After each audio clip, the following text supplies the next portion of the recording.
Social মিডিয়াতে একটা বিষয় নিয়ে বেশ কথা চালাচালি হচ্ছে। আমাদের বাংলাদেশি সুপারস্টার শাকিব খানের ঈদের বিগ ধামাকা তুফান সিনেমার টিজ নিয়ে, মানে Toofan not only trending of Bangladesh, শুধু বাংলাদেশের মধ্যেই ট্রেন্ডিংয়ে নয়, পুরা বহির্বিশ্বে তুফান সিনেমার টিজার ভাইরাল। এটি নিয়ে কিন্তু বাংলা ভাষাভাষীর পাশাপাশি সব দেশের মানুষরা রিয়াকশন দিচ্ছে, রিভিউ নিচ্ছে, তুফান নিয়ে কথা বলছে। তাহলে আমাদের মেগা স্টার কোন লেভেলে চলে গিয়েছে? সম্প্রতি সময় আমরা দেখে থাকি অনেক দেশের বড় বড় ইউটিউবাররা রিভিউ দিয়ে থাকে, কিন্তু তুফান অন্য আকারে এক নতুন ইতিহাস সৃষ্টি করতে যাচ্ছে।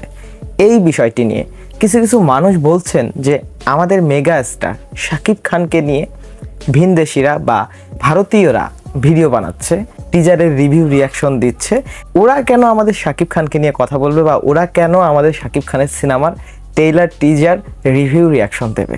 আসলে কি ভাই, একজন গ্লোবাল মেগাস্টারকে নিয়ে সারা বিশ্বের মানুষ ভিডিও বানাবে, এটাই স্বাভাবিক।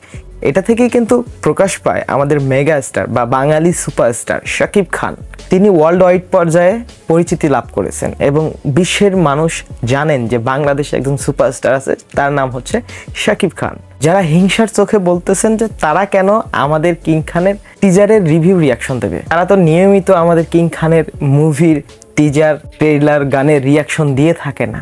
হাতে গোনা কয়েকজন ইউটিউবারের নাম এখানে উঠে আসতেছে যারা ইতিপূর্বে শাকিব খানের মুভির অনেক নেতিবাচক কথা বলেছিলেন। তাদের মুখেও তুফানের কিন্তু জয় জয়কার, তুফানের প্রশংসা। এই জিনিসটা অনেকজনই অনেকভাবে নিচ্ছেন। তো তাদের ক্ষেত্রে বলবো, যেটা হচ্ছে হতে দিন, কারণ তুফান এমন আকারে তুফান আসতে যাচ্ছে, বাংলা চলচ্চিত্র বা কলকাতাতে নতুন এক ইতিহাস সৃষ্টি করবে। আপনারা জানেন কলকাতাতে কিন্তু সুপারস্টার শাকিব খানের বিগ ফ্যান বেজ রয়েছে। কিছু কিছু এলাকায় একচাটিয়া শাকিব খানের নামের ওপর সিনেমা চলে। এটি স্বয়ং স্কাই মুভিজের একজন ডিরেক্টর জয়দীপ মুখার্জি নিজের মুখে বলেছেন। ওপার বাংলার একজন পরিচালক আমাদের বাংলাদেশি সুপারস্টারের পাবলিসিটি করতেছে বা আমাদের বাংলাদেশি সুপারস্টারের প্রশংসা করছে। সেই দিক থেকে আমাদের ইন্ডাস্ট্রির লোকেরা কিন্তু অনেক পিছিয়ে রয়েছে, কারণ এরা একটি সুযোগ পেলেই আলোচনায় থাকার জন্য, ভাইরাল হওয়ার জন্য শাকিব খানের নামে যত কুৎসা রচনা করা যায় তাই কিন্তু করে।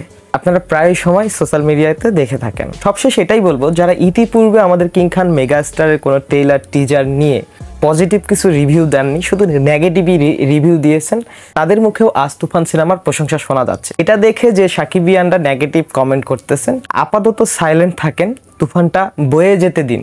আমাদের গ্লোবাল মেগাস্টারকে নিয়ে সবাই ভিডিও বানাক।